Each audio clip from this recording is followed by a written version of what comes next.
কোনো বাবা-মার বুক যেন খালি না হয়ে যায়। আমার মা অনেকদিন বছর হযরত ইউসুফ আলাইহিস সালাম। এবার দীর্ঘ ৮ বছর গুম থাকার অবর্ণনীয় নির্যাতনের বর্ণনা দিলেন সাবেক ব্রিগেডিয়ার জেনারেল আব্দুল্লাহিল আমান আজমি, যিনি জামায়াতে ইসলামীর সাবেক আমির গোলাম আজমের ছেলে। সম্প্রতি একটি ভার্চুয়াল ব্রিফিংয়ে তিনি জানান যে ২০১৬ সালের ২৩ আগস্ট তার জীবন বদলে গিয়েছিল। সেই দিন যখন তিনি তার অসুস্থ মায়ের সাথে ভাত খাচ্ছিলেন, হঠাৎই একদল অজ্ঞাত ব্যক্তি তার বাড়িতে প্রবেশ করে।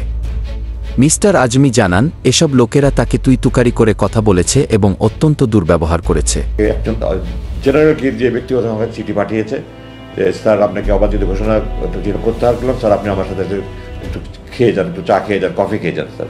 ওদের লাঞ্চ। তাদের পরিচয় জানতে চাইলে তারা কোনো উত্তর দেয়নি। মামলা বা গ্রেফতারি পরোয়ানা ছাড়া গ্রেফতার করা যাবে না বলার পরও তারা নির্বিকার ছিল।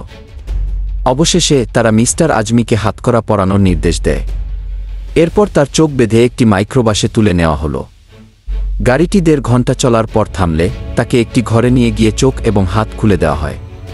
তিনি বললেন কি তারা আমাকে একটি পায়জামা লুঙ্গি দিল এবং কাপড় পাল্টাতে বলল।